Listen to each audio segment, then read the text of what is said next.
안녕하세요. 실전 파워포인트 노하우의 최세민입니다. 저번에는 파워포인트 속에서 사용되는 도구인 폰트에 대해 강의했었지만 오늘은 어쩌면 파워포인트 그 자체라고 볼 수도 있는 바로 슬라이드를 구성하는 방법에 대해 배워보겠습니다. 가장 먼저 숙지하셨으면 하는 점은 바로 한 페이지에 한 메시지만이라는 점입니다. 전 이것을 임의로 1회 법칙이라고 부르도록 하겠습니다. 한 장의 슬라이드에 이렇게 다양한 내용이 들어간다면 청중은 과연 어떤 내용에 집중해야 하는지 혼란스러울 수도 있습니다. 뿐만 아니라 한 장의 슬라이드에는 한 장의 표나 그래프를 배치하는 것을 추천하고 싶습니다. 많은 사람들이 여백이 있으면 불안하다고 여긴 경향이 있지만 슬라이드 내의 여백은 한 장 내에서 발표자가 바로 전하고 싶은 키포인트에 집중할 수 있도록 하기 때문에 여백을 두려워하지 말도록 합시다. 한 장을 꼭꼭 채우고자 하는 마음은 이해가 가는 바이지만 그것은 어쩌면 과도한 욕심이며 그런 과도한 욕심은 전체적인 파워포인트의 질을 오히려 낮추게 될 수도 있답니다. 다만 오해하지 말아야 할 것이 있습니다. 이것은 훌륭한 발표자로 유명한 애플의 전 CEO 스티브 잡스의 발표 중 한 장면입니다. 보시다시피 그 슬라이드에는 3가지 어플리케이션의 그림이 나와 있습니다. 이것을 보고 이건 한 슬라이드에 3메시지가 아닌가? 라고 생각하실 수도 있을 것입니다. 하지만 이 슬라이드를 사용할 때 이미 잡스는 저 각각의 기능들에 대해 다른 하나씩의 슬라이드로 설명을 마친 바가 있으며 그렇기 때문에 이 슬라이드는 그런 좀 전의 설명들을 다시 정리하는 다시 말해 이런 기능들이 있다 라는 메시지를 전하고자 사용된 것이랍니다.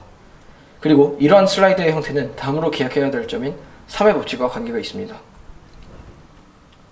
수년 전 스마트폰이 나오기도 전 삼성 애니콜 광고에서도 말했듯이 세상의 많은 것들은 3가지로 이루어져 있습니다.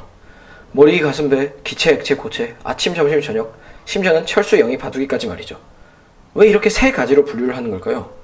왜냐면은 바로 3이라는 숫자가 사람의 머릿속에 가장 잘 남기 때문입니다. 좋은 발표에는 3의 법칙이 자주 포함됩니다.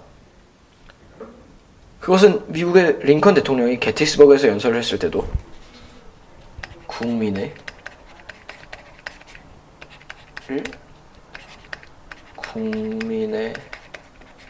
의한 국민을 위한 이렇게 3 표현이 사용된 것이나 윈스턴 처칠의 이것이 끝이 아니다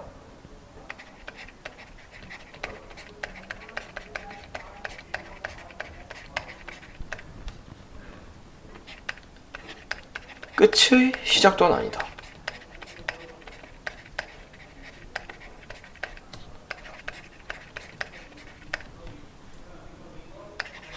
그러나 이것은 아마 시작의 끝일 것이다 등의 발언에서도 확인해 볼 수 있습니다.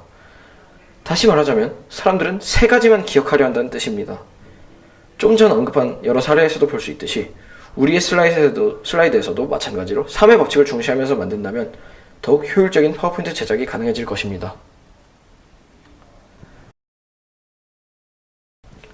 다음은 5의 법칙입니다. 어떠한 요소든 아무리 많아도 한 슬라이드에 5개는 넘어서지 않도록 파워포인트를 만드는 것이 중요하다고 생각합니다. 5개를 넘어간다는 것은 소위 말하는 한 손으로 꼽을 수 있는 수준을 넘어서는 것입니다. 한 슬라이드 안에 5개 이상의 키포인트나 다이어그램을 삽입하는 것은 대부분의 경우 하나의 메시지 이상을 넣으려고 할 때 생기는 경우일 것이며 만약 그럴 땐 그 많은 포인트를 한 번 더 정리해 2-3가지로 나눠보도록 하는 것을 추천합니다. 예를 들어 책의 장르를 설명하는 파워포인트를 만들 경우 SF, 만화, 에세이, 시집, 위인전, 참고서 이렇게 여러 장르를 일일이 열거하는 것보다는 우선 픽션과 논픽션 이런 식으로 2가지로 분류한 후에 그럼 이 아래 각각의 장르가 들어가겠죠? 이후에 설명을 한다면 청중에게는 훨씬 더 명확하게 다가올 것입니다. 다음으론 청중의 시선의 흐름을 이용하는 법에 대해 이야기해 보겠습니다. 일반적인 시선의 흐름을 파악하고 그것을 이용하는 것으로 파워포인트는 다양한 효과를 얻을 수 있답니다. 현대 사회에 살아가는 일반적인 사람들은 대부분 왼쪽에서 오른쪽으로 그리고 위에서 아래로 읽습니다. 이 흐름을 이용해 슬라이드 애니메이션 등을 사용한다면 청중들은 자연스럽게 발표의 흐름을 따라갈 수 있을 것입니다. 반면에 오른쪽에서 왼쪽 혹은 아래에서 위로 움직이도록 구성한다면 그것은 파격적이고 강력한 인상을 줄 수 있습니다. 이렇게 강조를 할 때 쓰일 수 있죠. 하지만 잘못 사용한다면 부자연스럽게 보이는 단점이 있답니다.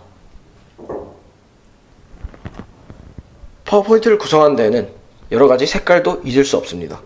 그리고 앞서 말씀드렸던 3의 법칙은 파워포인트에 사용될 색을 구성하는 데도 적용된답니다. 3가지 이상의 색을 사용하는 것은 현란함을 넘어 오히려 소위 말하는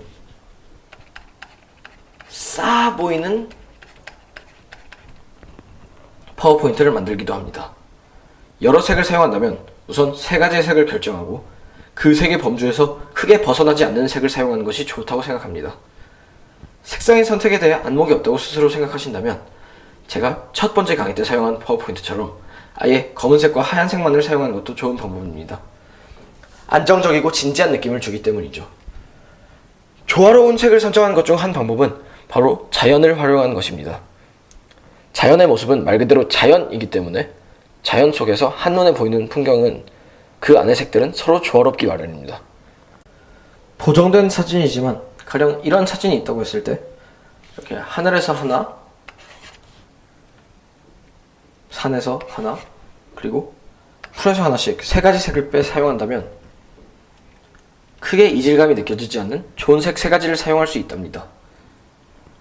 슬라이드의 좋은 구성은 청중들을 발표자가 의도한 대로 이끄는 데 큰 역할을 합니다. 좋은 구성으로 이루어진 파워포인트를 사용한 발표에서는 청중은 무슨 이야기를 들었는지 더욱 확실시할 수 있고 발표자는 그에 따라 더욱 효율적인 발표를 만들게 되니까 말이죠. 앞서 설명한 1, 3, 5의 법칙과 시선의 활용, 그리고 마지막으로 색 활용을 통해 훌륭한 파워포인트를 만드실 수 있게 되길 바랍니다.